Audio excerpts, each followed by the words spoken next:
Vanakkam. My name is Dr. Sharmata, Senior Consultant Dermatologist in SIMS Hospital at Vadapalani, Chennai. நான் இங்கே dermatology practice பண்ணும்போது என்ன பார்த்துருக்குறேன்னா எல்லாருக்கும் sunscreens பற்றி தெரிஞ்சுக்கணுன்ட்டு ஒரு இம்பார்ட்டன்ஸ் தெரியுது. அது த ரீசன் பீயிங் சன்னால் நம்ம ஸ்கின்னுக்கு நிறைய டேமேஜ் ஆகுது. இப்போ ஒரு பக்கம் நிறைய பேருக்கு டேன் ஆகும், எஸ்பெஷலி நம்ம சவுத் இண்டியன் ஸ்கின் டைப்பில் சன்னால் நிறைய டேன் ஆகும். பட் இதே இது ஃபேர் பீப்புள் இல்லை லாங் டியூரேஷன் ஆஃப் சன் எக்ஸ்போஷரில் சன் பேர்ன் ஆகும். ஸோ ரெண்டு விஷயம் ஆகும். சன்னால் ஒன்று சன் டேன் ஆகலாம், சன் பேர்ன் ஆகலாம். ஸோ இதிலிருந்து ப்ரொடெக்ட் பண்ணுறதுக்கு சன்ஸ்க்ரீன் ரொம்ப முக்கியம். இது போக ரொம்ப வருஷத்துக்கு கழிச்சு like few years of sun எக்ஸ்போஷருக்கு அப்புறம் ஸ்கின் ஏஜிங்கும் ரொம்ப ஜாஸ்தியாகும். ஸோ சன் எக்ஸ்போஷர்னால ஏஜிங்கும் வரலாம். ஸோ இது எல்லாத்துக்குமே நம்ம ஆடிக்குவேட் ப்ரொடெக்ஷன் எடுத்துக்கணும்.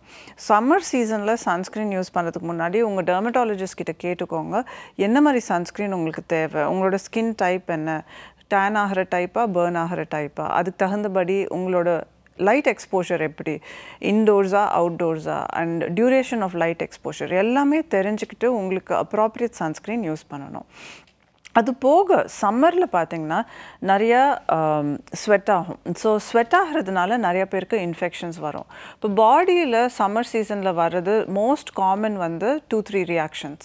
ஒன்று வந்து சன்பர்ன் ரியாக்ஷன், நான் ஏற்கனவே சொன்னேன், அதுக்கு சன்ஸ்க்ரீன் தான் மோஸ்ட் இம்பார்ட்டண்ட். செகண்ட் வந்து வேர்வைனால வேர்க்குரு ஜாஸ்தியாக வரும்.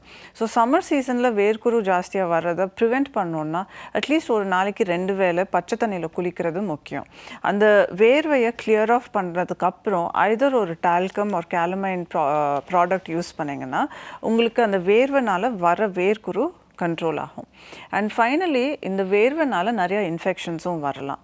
பாக்டீரியல் இன்ஃபெக்ஷன்ஸ் வந்து அந்த சூடு கட்டின்னு சொல்லுவாங்க, ஃபாலிகுலைட்டிஸ் வந்து பாடியில் அந்த ஹீட் அண்ட் ஸ்வெட்னால வரலாம். அது போக fungal infections is very common. இந்த வேர்வைனால சில பேர் சரியாக ஹைஜீன் ஃபாலோ பண்ண மாட்டாங்க. அந்த ஈரப்பதம் உங்களோட ஸ்கின் ஃபோல்ஸில் ரொம்ப நேரம் இருந்துச்சுன்னா ஃபங்கல் இன்ஃபெக்ஷன்ஸ், இன்ஃபேக்ட் வேர்வை தேம்பல்னே சொல்லுவாங்க. ஸோ அந்த மாதிரி ஃபங்கல் இன்ஃபெக்ஷன்ஸ் வர சான்சஸ் இருக்குது.